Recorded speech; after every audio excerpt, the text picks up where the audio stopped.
matchups from Nightmare. Harry Nightmare played extremely well, and he is definitely deserving of this grand final spot. But I mean, it really needs to be said, though. Irish Madness has confirmed himself for the finals, which is great.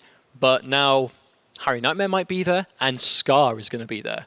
Ooh. You know that there is going to be the best Demo Sonya players around at Season 3 finals. Like, Scar has earned that right, really. Oh no, Scar is the best Demo Sonya, I think. Results don't lie. It's consistent results. He won Texas Showdown in Season 2, second place, and he's secured himself a spot in Season 3 finals very, very convincingly. So the fact that he's going to be there means that Irish Madness has to be ready for that matchup. He has to study this is clearly his Achilles heel. Now, how can we forget Sakron and Madzin? These guys giving us such an amazing set every time. And this is, now, what? Is this going to be a repeat of last time? Is it going to be Blood God and Kitana again? Is Sakron going to get this run back? Or is Madzin going to surprise us with a different pick? For those of you watching at home for just a second, these guys, Madzin and Sakron, last week gave us quite possibly the closest set I think you can physically have in competitive Mortal Kombat X. So they have big shoes to fill if they want to give us a set just as good. But, I mean, they're both confirmed for finals. And he's gone for Sub-Zero. Okay, Grandmaster, hit his cursor again. Sakron went for Assassin. In this situation, maybe Royal Storm would have been a better pick, but Sakron preemptively goes for Assassin while Madzin's hit his cursor. Now, I think sort of historically this matchup is a lot harder for Sub-Zero than it is for Blood God, because Blood God basically does not need to care about the fact that he's getting zoned out. So basically it's an interesting case where in the neutral, Grandmaster, I mean, Kitana doesn't really have to care too much about the clone, with the exception of when she gets put in the corner. So she has these full screen neutral tools just like that. I mean, she sees a clone from full screen, bam, what clone, who cares? However, when she gets put in the corner, it's almost like the Melina matchup, where mid-screen, they have good answers for Grandmaster, but in the corner, their answers for Grandmaster are incredibly limited. That's quick hit confirm, 1, 2, 3 slide. Now this is going to be a very slow-paced match. I mean, both of these characters, this matchup it's just naturally going to be a match about the clock. Oh no, whiff punish! Full combo whiff punish, but Madzin just goes to the down 3. Now that's more like it. Get a full punish. Sakron, is he going to break? Yes, he is. Oh, does get the slide, but eats the very first startup. Now this was a very good trade, not because of the damage, but because of the hard knockdown into clone. Here we go. And there you go, full combo. Oh, interesting. Opts to go for the bar. I believe he didn't trust the connection. Bear in mind, when you're a small hitbox character, that clone coming out can be costly. Sometimes it just doesn't connect. So I think that meter burn ice ball was to just cement that refreeze. Spend the bar to guarantee the combo rather than risk it whiff because she's a small hitbox. Now that round went down to 7 seconds. I don't think we've seen as many timeouts as we did. Oh no!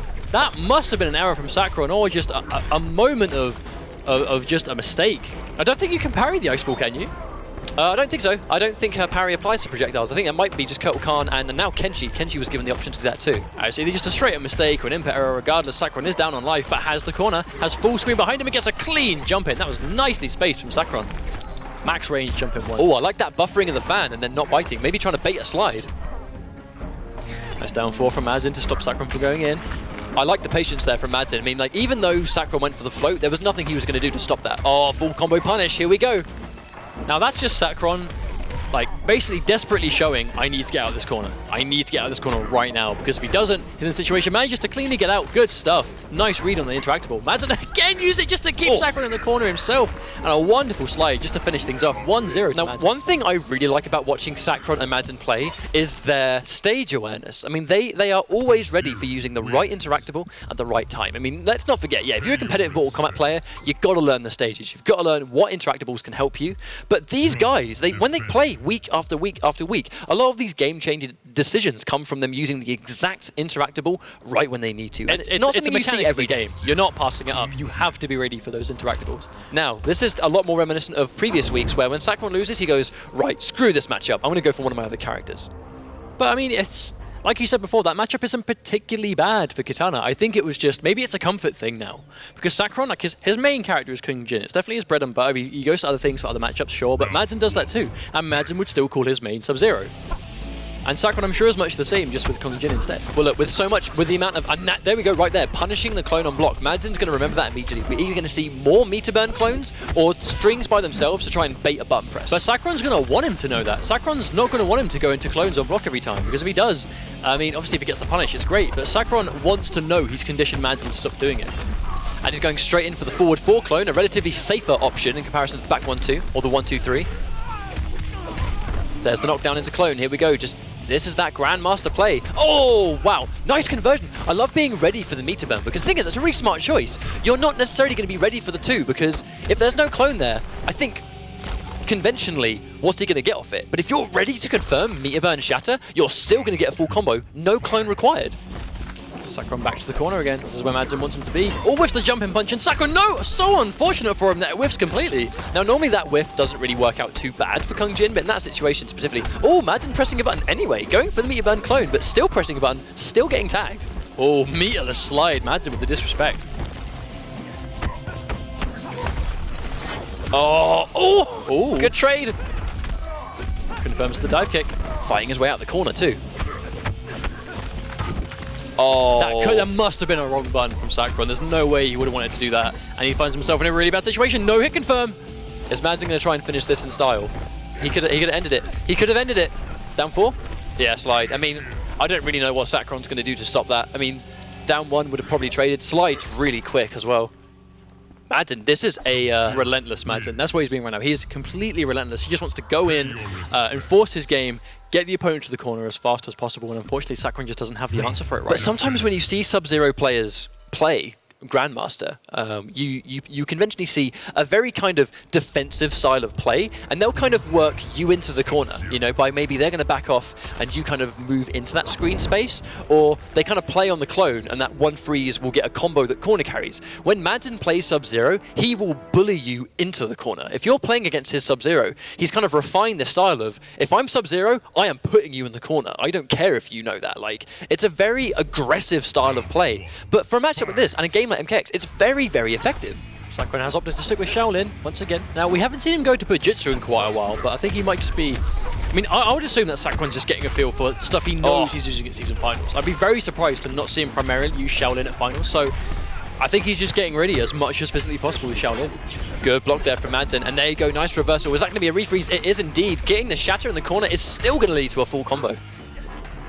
Rare footage of the clone not coming out. Oh, Madzin jumps himself into the corner. That's a huge mistake. Sakron needs to make him pay for it. Gets a nice B&B combo. How much is this going to do? That was definitely a blunder right there. Dropping the clone and then going into the corner.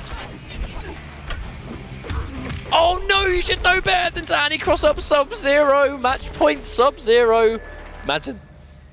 I think you meant that the other way around, right? I did. I just, you know, let's just forget about it. Let's move on. A lot of patience here. Nice. I think I like the preemptive up 1 to try and catch the jump, because it's quite difficult to anti-air Sub-Zero, especially with the strength of that jump in 1. I'd say it's infamously one of the hardest jump in normals to beat in the game is Sub-Zero's jump 1, but... Oh, nice air to air.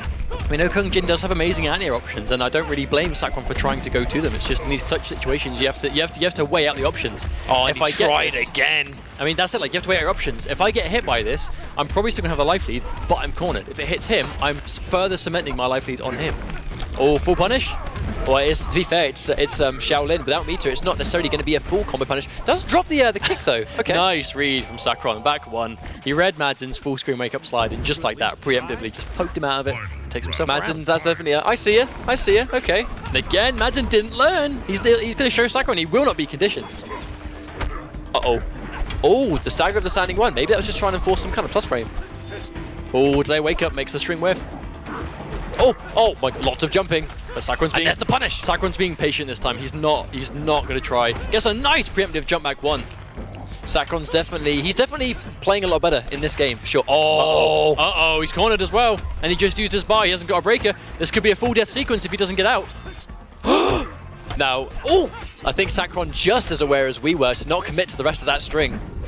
Oh, corners himself in the corner. He gets a clone out. Oh, and there's the read, the armored up kick.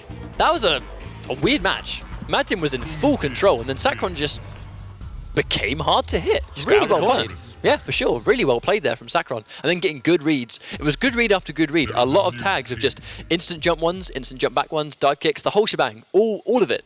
Really well thought out.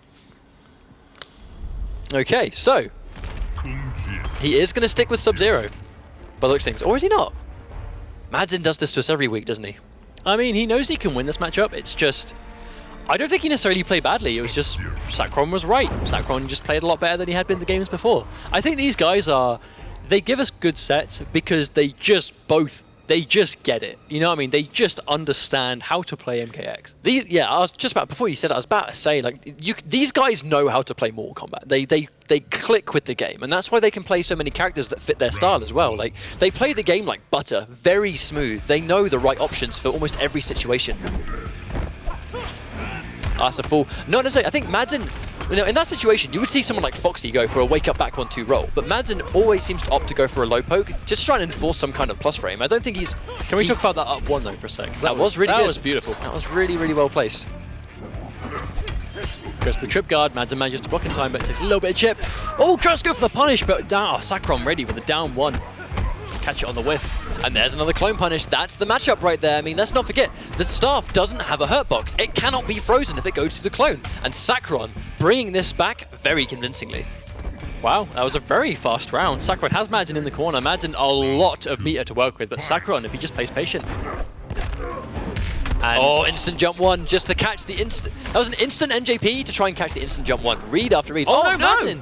I'm not quite sure what happened there. I guess he used the combo started from an instant jump one, didn't it? Oh, of course. I don't think Madzin's used to catching the NJPs. If you're Sub-Zero, when do you ever land a neutral jump punch? Let's be real for a second. Well, then, I guess, but Madzin wasn't ready for it. Madzin forced to break. Madzin has no meter as well. Oh, and he tries to go for the punish, but it's too far away. I guess forward 4-2 pushes Sub-Zero a bit too far away. Yeah, Madzin's going to remember that one. And that's one of the things, even if you don't get the punish in that situation, you're still going to force Sub-Zero to block, which is going to eliminate the clone. However, does find himself in the corner, and Madzin, time and time again, this is Grandmaster, putting you in the corner and then winning the entire round off that one situation. Oh! That's bad for Sakron, keeps himself in the corner. Back two, back to back. I wonder what that was. Was that a funny little dance? I think it was just, he did it first, saw he delayed wake up and thought, well, I'm going to time it now because it's good. I think it's trying to time the normal to hit meaty on the opponent's wake up after they delay wake up. Because some people will delay wake up, but they won't try and wake up attack. They'll just try and do armor as soon as they get up. So obviously there's that delay. So if you meet it, you should be able to stuff the input. No. Sakron has to break, he has no meter. And there you go, just like that, the clone is going to chew up below Chakra Toss.